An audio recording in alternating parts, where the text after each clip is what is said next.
The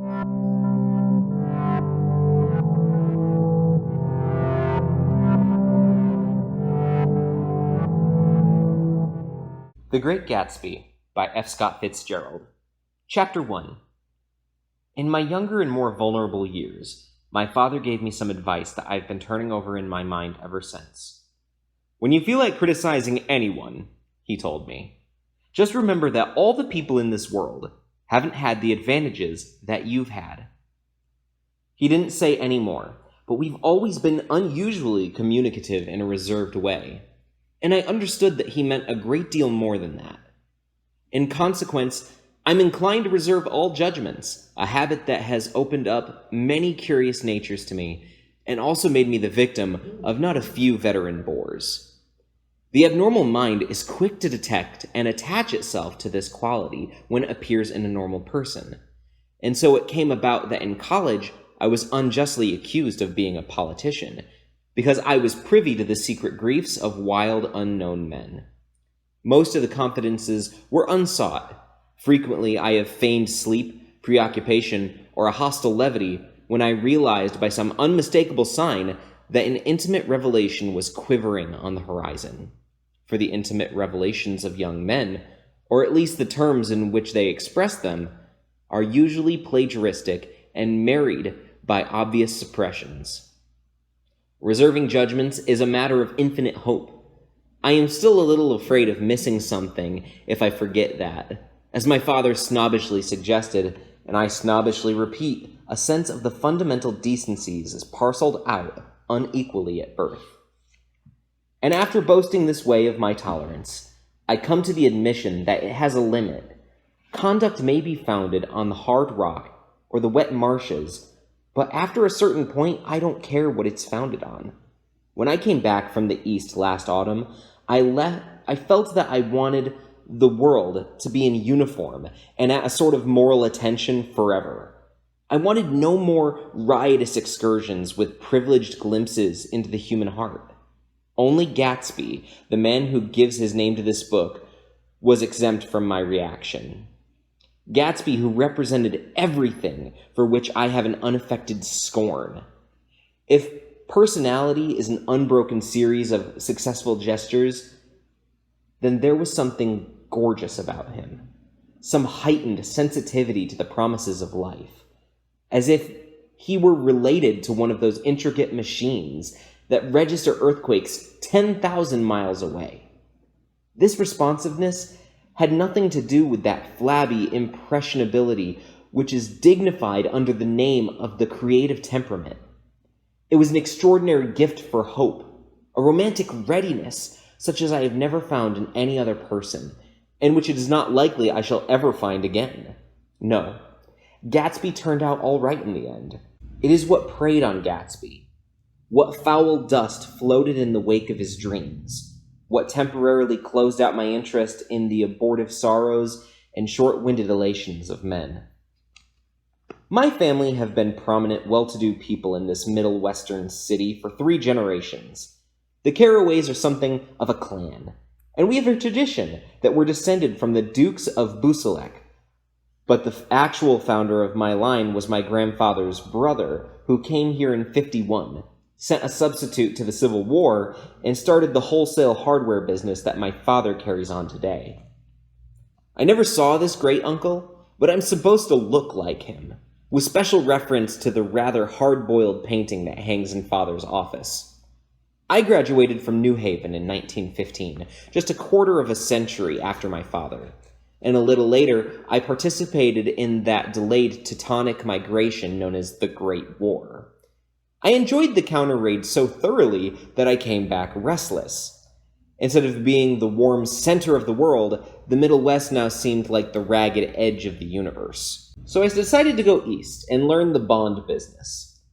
Everybody I knew was in the bond business, so I supposed it could support one more single man. All my aunts and uncles talked it over as if they were choosing a prep school for me, and finally said, "Why, yes," with a very grave, hesitant face.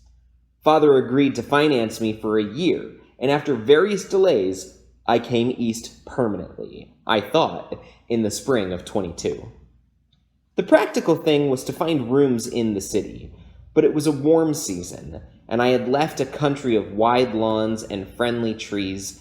So when a young man at the office suggested that we take a house together in a commuting town, it sounded like a great idea. He found the house, a weather-beaten cardboard bungalow at $80 a month.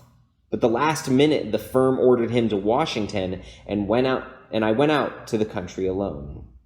I had a dog, at least I had him for a few days until he ran away, and an old Dodge, and a Finnish woman who made my bed and cooked breakfast and muttered Finnish wisdom to herself over the electric stove.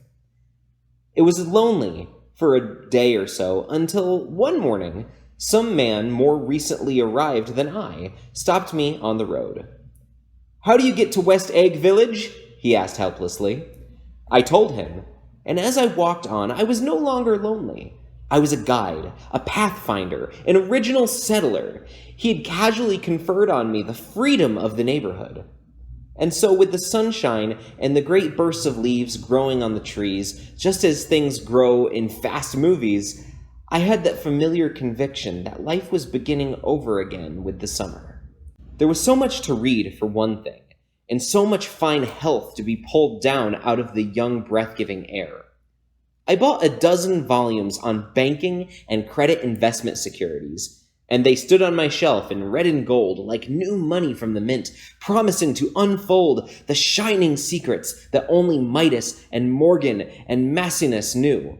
And I had the high intention of reading many other books besides. I was rather literary in college. One year I wrote a series of very solemn and obvious editorials for the Yale News. And now I was going to bring back all such things into my life and become again that most limited of all specialists, the well-rounded man. This isn't just an epigram. Life is much more successfully looked at from a single window, after all. It was a matter of chance that I should have rented a house in one of the strangest communities in North America.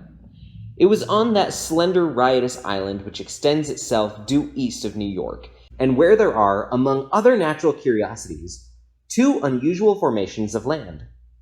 20 miles from the city, a pair of enormous eggs, identical in contour and separated only by a courtesy bay, jut out into the most domesticated body of salt water in the Western Hemisphere, the great wet barnyard of Long Island South. They are not perfect ovals, like the egg in the Columbus story. They are both crushed flat at the contact end. But their physical resemblance must be a source of perpetual confusion to the gulls that fly overhead. To the wingless, a more arrested phenomenon is their dissimilarity in every particular except shape and size. I lived at West Egg, less fashionable of the two, though this is a most superficial tag to express the bizarre and not a little sinister contrast between them. My house was at the very tip of the egg, only 50 yards from the Sound, and squeezed between two huge places that rented for $12,000 or $15,000 a season. The one on my right was a colossal affair by any standard.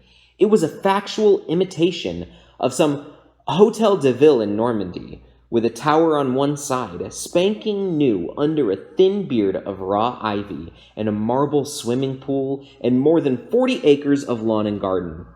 It was Gatsby's mansion. Or rather, as I didn't know Mr. Gatsby, it was a mansion inhabited by a gentleman of that name. My own house was an eyesore, but it was a small eyesore, and it had been overlooked. So I had a view of the water, a partial view of my neighbor's lawn, and the consoling proximity of millionaires, all for $80 a month. Across the Courtesy Bay, the white palaces of fashionable East Egg glittered along the water, and the history of the summer really begins on the evening I drove over there to have dinner with the Tom Buchanans. Daisy was my second cousin once removed, and I'd known Tom in college, and just after the war I spent 2 days with them in Chicago. Her husband, among various physical accomplishments, had been one of the most powerful ends that ever played football at New Haven. A national figure, in a way. One of those men who reach such an acute limited excellence at 21 that everything afterward savors of anticlimax. His family were enormously wealthy. Even in college, his freedom with money was a matter of reproach. But now he'd left Chicago and come east in a fashion that rather took your breath away. For instance, he'd brought down a string of polo ponies from Lake Forest. It was hard to realize that a man of my own generation was wealthy enough to do that. Why they came east? I don't know. They had spent a year in France for no particular reason, and then drifted here and there unrestfully, wherever people played polo and were rich together.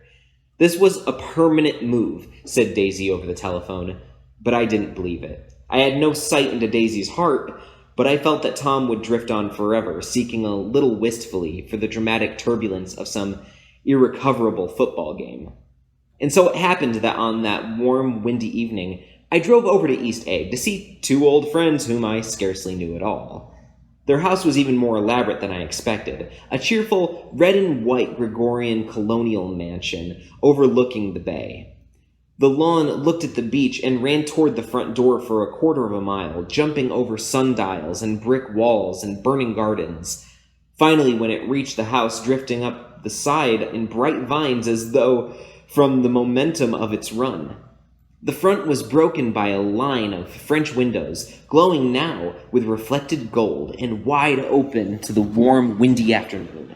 And Tom Buchanan, in riding clothes, was standing with his legs apart on the front porch. He had changed since his New Haven years, and he was a sturdy, straw-haired man of 30, with a rather hard mouth and a supercilious manner. Two shining, arrogant eyes had established dominance over his face and gave him the appearance of always leaning aggressively forward. Not even in the effeminate swank of his riding clothes could hide the enormous power of his body. He seemed to fill those glistening boots until he strained the top lacing, and you could see a great pack of muscle shifting when his shoulder moved under his thin coat. It was a body capable of enormous leverage, a cruel body. His speaking voice, a gruff, husky tenor, added to the impression of fatuousness he conveyed. There was a touch of paternal contempt in it, even toward people he liked. And there were men at New Haven who had hated his guts. "Now don't think my opinion on these matters is final," he seemed to say. "Just because I'm stronger and more of a man than you are." We were in the same senior society, and while we were never intimate, I always had the impression that he approved of me and wanted me to like him with some harsh, defiant wistfulness of his own. We talked for a few minutes on the sunny porch. "I've got a nice place here," he said, his eyes flashing about restlessly. Turning me around by one arm, he moved a broad, flat hand along the front vista, including in its sweep a sunken Italian garden, a half-acre of deep, pungent roses, and a snub-nosed motorboat that bumped the tide offshore. "It belonged to Domain, the old man." He turned me around again, politely and abruptly. "We'll go inside." We walked through a high hallway into a bright rosy-colored space, fragilely bound into the house by French windows at either end. The windows were ajar and gleaming white against the fresh grass outside that seemed to grow a little way into the house. A breeze blew through the room, blew curtains in at one end and out the other like pale flags, twisting them up toward the frosted wedding cake of the ceiling, and then rippled over the wine-colored rug, making a shadow on it as wind does on the sea. The only completely stationary object in the room was an enormous couch on which two young women were buoyed up as though upon an anchored balloon.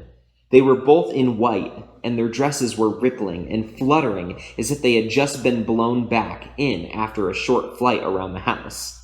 I must have stood for a few moments listening to the whip and snap of the curtains and the groan of a picture on the wall. Then there was a boom as Tom Buchanan shut the rear windows and the caught wind died about the room, and the curtains and the rugs and the two young women ballooned slowly to the floor. The younger of the two was a stranger to me. She was extended full length at her end of the divan, completely motionless, and with her chin raised a little as if she were balancing something on it, which was quite likely to fall. If she saw me out of the corner of her eyes, she gave no hint of it. Indeed, it was almost surprised into murmuring an apology for having disturbed her by coming in. The other girl, Daisy, made an attempt to rise. She leaned slightly forward with a conscientious expression. Then she laughed an absurd, charming little laugh, And I laughed too, and came forward into the room. I'm paralyzed with happiness, she laughed again, as if she had said something very witty and held my hand for a moment, looking up into my face, promising that there was no one in the world she so much wanted to see. That was a way she had. She hinted in a murmur that the surname of the balancing girl was Baker. I've heard it said that Daisy's murmur was only to make people lean toward her, an irrelevant criticism that made it no less charming. At any rate, Miss Baker's lips fluttered. She nodded at me almost imperceptibly, and then quickly tipped her head back again. The object she was balancing had obviously tottered a little and given her something of a fright. Again, a sort of apology rose to my lips. Almost any exhibition of complete self-sufficiency draws a stunned tribute from me. I looked back at my cousin, who began to ask me questions in her low, thrilling voice. It was the kind of voice that the ear follows up and down, as if each speech is an arrangement of notes that will never be played again. Her face was sad and lovely with her bright things in it, bright eyes and a bright, passionate mouth, but there was an excitement in her voice that men who had cared for her found difficult to forget, a singing compulsion, a whispered listen, a promise that she had done gay, exciting things just a while since, and that there were gay, exciting things hovering in the next hour. I told her how I stopped off in Chicago for a day on my way east, and how a dozen people had sent their love through me. Do they miss me? She cried ecstatically. The whole town is desolate. All the cars have left rear wheel painted black as a mourning wreath, and there's a persistent wail all night along the North Shore. How gorgeous! Let's go back, Tom, tomorrow. And then she irreverently, you ought to see the baby. I'd like to. She's asleep. She's 3 years old. Haven't you ever seen her? Never. Well, you ought to see her. Tom Buchanan, who had been hovering restlessly about the room, stopped and rested his hand on my shoulder. What are you doing, Nick? I'm a bondman. With who? I told him.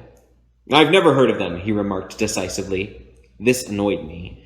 You will, I answered shortly. You will if you stay in the East. Oh, I'll stay in the East, don't you worry, he said, glancing at Daisy and then back at me as if he were alert for something more.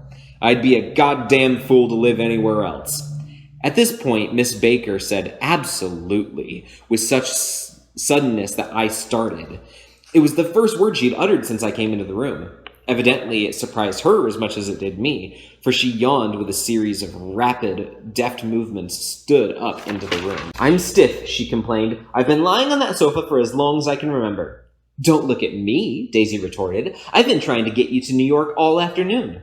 No thanks, said Miss Baker to the 4 cocktails just in from the pantry. I'm absolutely in training. Her host looked at her incredulously.